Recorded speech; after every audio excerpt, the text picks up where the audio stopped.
I wish this video had been around 6 years ago before I even stepped foot in this country, because you know what? I got so many things wrong about living in Italy. So in today's video, I want to share with you what things I got wrong about living in Italy so that you can be better educated, because I can guarantee that at least one of these thoughts has probably already crossed your mind.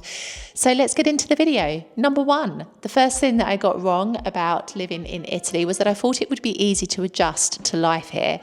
Now, there are a few caveats that go into this. Namely, it depends on you and your personality. It depends on what you're going to be doing here. It depends on whether or not you know anyone here or if you speak the language, etc., etc.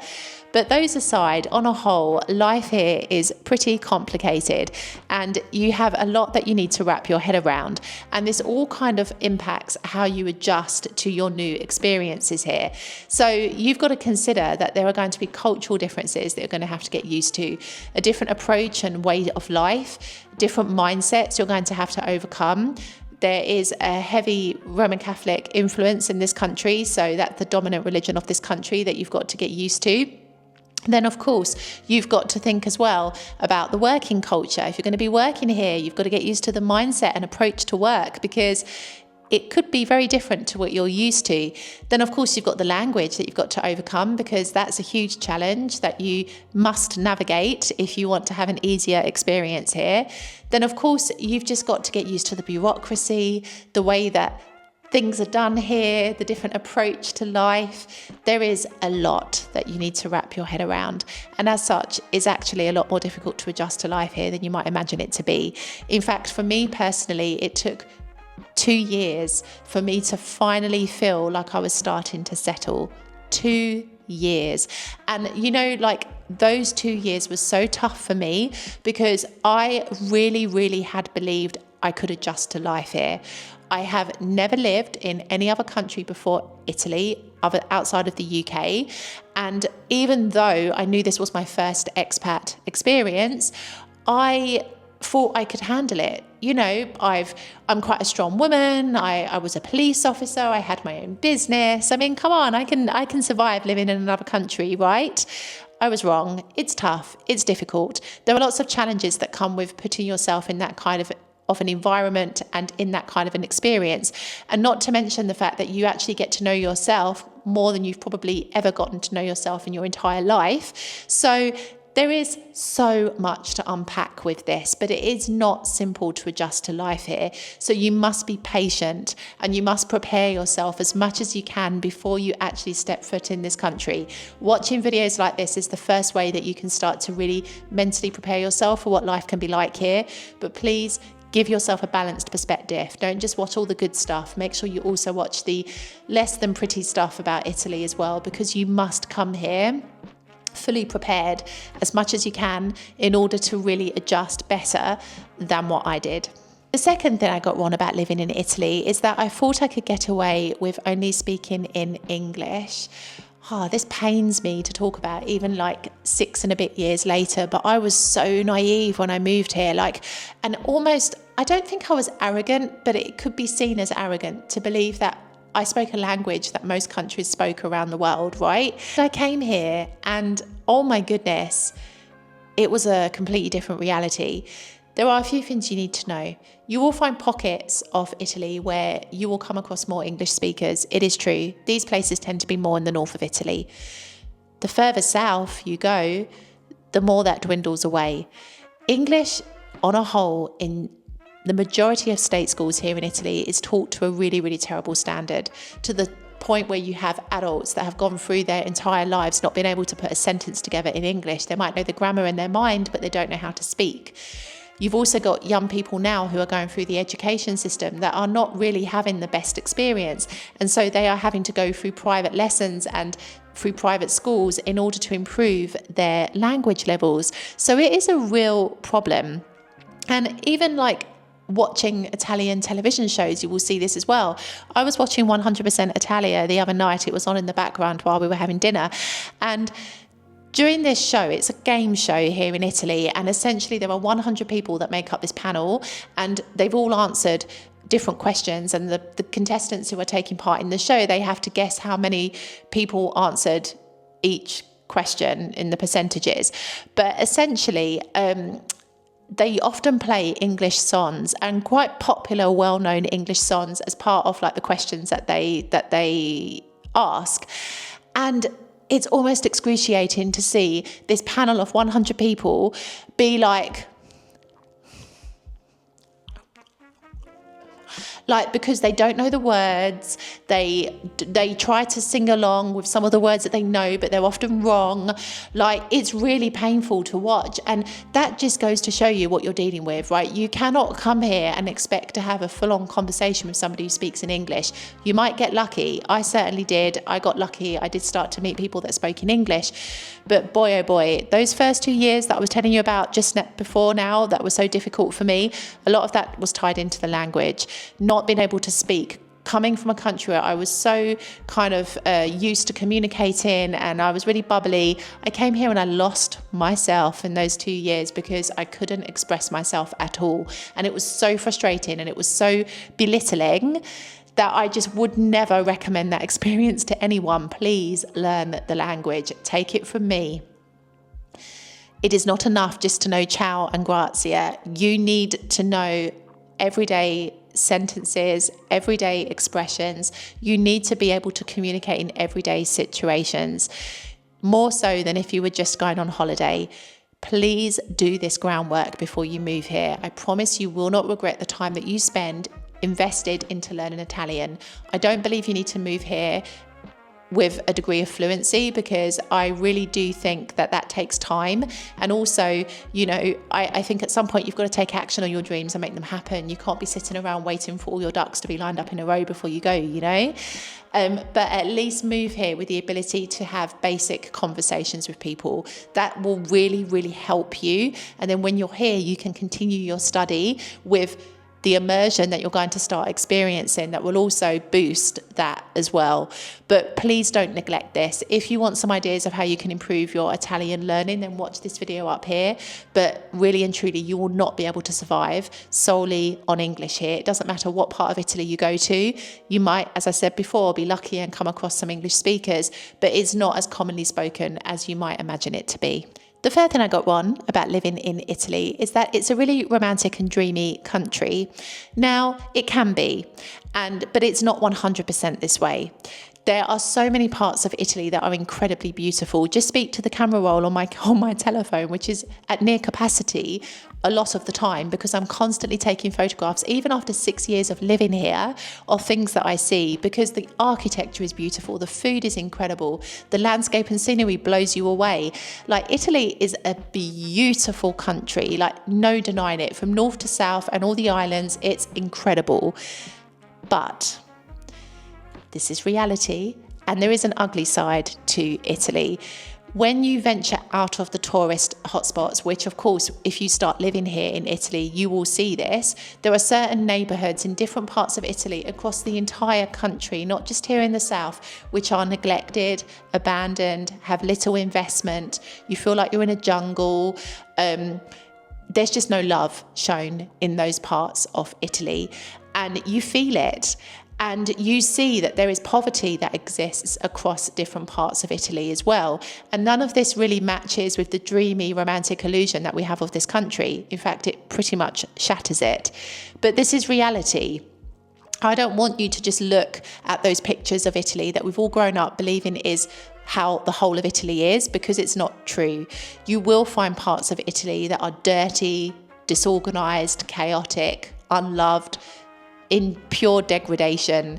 Like, you really and truly need to brace yourself for this, because it all depends where you're going to move to in Italy, but it's not necessarily going to be as quaint and dreamy as you had imagined it to be as a country. The fourth thing I got wrong about living in Italy was that people are warm and friendly here in the south, especially.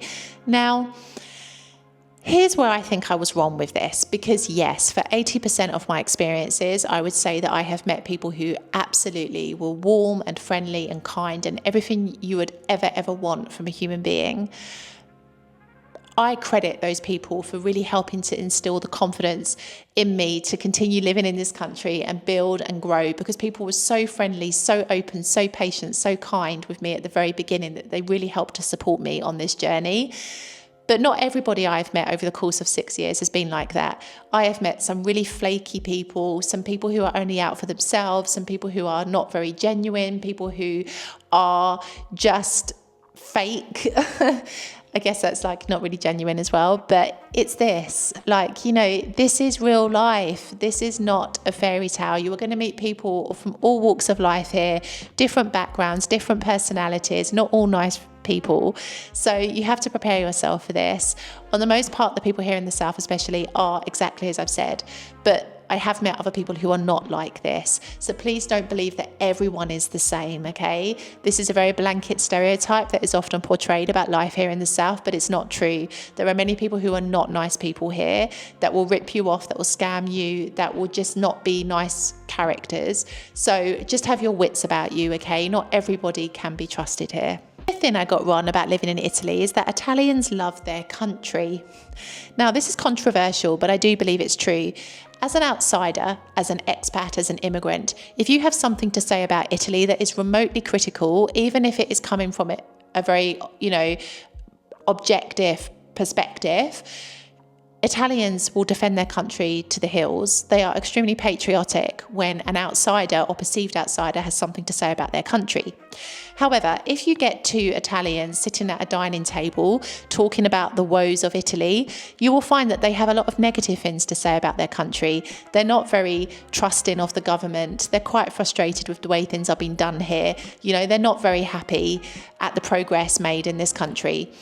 And this is the ironic thing about life here. I know that this is true because on this YouTube channel, whenever I post any videos that remotely seem to criticize Italy, even though my viewpoint is always balanced and fair, there will be a barrage of comments from people defending Italy who are Italian. However, I have sat at the table of many a conversation between Italians where all they have done is slate their country. So this is the reality, because this is the thing. As I said at the very beginning, life here is difficult. You know, people contend with low wages, a government that can be quite controversial with its decisions. You've got like problems with the economy, different industries are struggling. Like, there is a lot that goes into living here in Italy, which isn't always easy, which is why even Italian citizens can be frustrated and annoyed at their country sometimes. So please don't believe that every Italian loves their country, because it's not real. In fact, my boyfriend said something quite profound to me a couple of weeks ago, and I'm going to paraphrase because I cannot remember exactly what he said, but I remember the essence of it. It was something along the lines of, Italy is wonderful for everyone but those who live here. It was something along those lines. In other words, what he was trying to say is that everybody outside of Italy gets the best of Italy. So all our produce, everything that we create tends to get exported because that is how the country makes more money. For those people that live here, though, in Italy, often we get the imported goods from other countries. We don't necessarily get to benefit from the very goods that we produce here and the high quality items that we make here, because the money is not here in Italy. The money is made by exporting it to other countries who then get the best of this country, whereas the citizens that live here don't. And this is where it can be so complicated sometimes here. So no, not every Italian loves Italy. There are many people who are very frustrated with the way things are here, which is why I say to you to remove those rose-colored spectacles and really see that this country is not as perfect as it may seem. Sixth thing I got wrong about living in Italy is that Italy is a wealthy country. Now, in terms of its economic status in the EU, yes, it ranks in the top 5 for its economy, but if you look at Italy with a microscope, so you're not just looking at it overall as a big country and saying, well, you know, like it's doing very well in the EU and you know, it has a thriving manufacturing sector and things like this. When you really deep dive into it with microscopic analysis, you can see that actually there are large pockets of poverty here in Italy, particularly here in the south. In fact, it's often known that South Italy is considered to be poorer than North Italy. Here in the south of Italy, I see poverty every single day. I see people rummaging through the rubbish bins trying to find food or something to wear. I see homelessness. I see people who are begging for money. Like, there is a lot of poverty here. There are certain parts of cities in different regions in Italy which are, you know, considered to be poorer areas, and you feel the abandonment, you feel the kind of lack of investment in those places. So although I can see the parts of Italy that are rich, namely the north, yes, there is a lot of money that gets invested into the north and central parts of Italy. There are also many parts of Italy that do not benefit from that. And so my initial assumption that Italy was this really wealthy country wasn't necessarily accurate, because there is actually a lot of poverty here. And I think it takes people by surprise as well when they come here and they see it with their own eyes, because we really do believe that Italy is this kind of wonderful country in terms of wealth and in terms of economic status and things like this. But it's not true. There is poverty that exists here, and there are pensioners who are living here barely able to survive on the state pension. Like, this is reality, like it is in many other countries around the world. So Italy is not as rich in terms of economic wealth as you may imagine it to be. The seventh thing I got wrong about living in Italy was that I thought the mafia would be more present than they actually are. Now, the mafia is something that is often kind of spoken about in films, television series, documentaries, and it's something that people really do believe is very obvious here, especially here in South Italy. Like, people will leave comments on my videos and be like, will I bump into anyone from the mafia? The answer is no. The mafia are not a visible organisation. They do not walk around with a uniform or with t-shirts that say that they're part of the mafia. You will likely never ever know that you have met someone from the mafia unless you ever have any kind of dealings, like in business or anything where you might have a crossover with them. In your everyday life, it is likely that you will never ever think twice about them. I've lived here for 6 and a bit years, and I only ever read about the mafia in the news. It's not something that I've ever encountered on my day-to-day life. Now, when it comes to kind of protecting businesses here, there are more initiatives now that are in place to protect people from the mafia, particularly from the pizzo, which is the kind of protection money that the mafia members demand from businesses in order to look after their business and protect it. So there are lots of things that have been done now to help people and to try to ward off this mafia control. But I will say that it does feel like the mafia have less control nowadays compared to the past, and more properties that were once owned by the mafia have been reclaimed back by local governments and councils. So I do see there is a shift, but of course this is a deep-rooted criminal organisation that has been prevalent in this country for many, many years. It's not going to be immediately removed, but in terms of their presence on the streets and what you can see, you will never ever come across this in your day-to-day life. Like, I can be sure of that. So that was something I got wrong. I allowed myself to believe the hype and the kind of stories again that we've been fed about life in Italy, when really in your day-to-day life this is not something you will encounter. And the seventh thing I got wrong about living in Italy is that Italy is one country. It really isn't. And if you are a regular viewer of my channel, you will already know this by now, because Italy is a multitude of countries rolled into one. It's so complicated for me to try and talk about Italy as one on this channel, because we have the north, the south, the central, the islands, Sicily. Like, there's always a part of Italy that is so radically different to another, from dialect through to mindset, through to investment, through to culture, through to everything. So this is why I say to you, if you plan to move here to Italy, you need to really do your research on what part of Italy you want to move to. Even within the same region, you can find differences from one city to another. So you really do need to dig a bit deeper and investigate what life is like there, because Italy is not unified in this way. On a map, it might seem as one, but in reality, it really, really isn't. So I highly suggest that you do your research surrounding that. I hope this video has helped in terms of really uncovering some of the mistakes I made about what I thought life was like here in Italy. And if you're really, really serious about moving to Italy, this video here is going to be what you need to watch next. It's the exact strategy that I used to move to Italy 6 years ago, which I think will help you as well. I'll see you in the next video.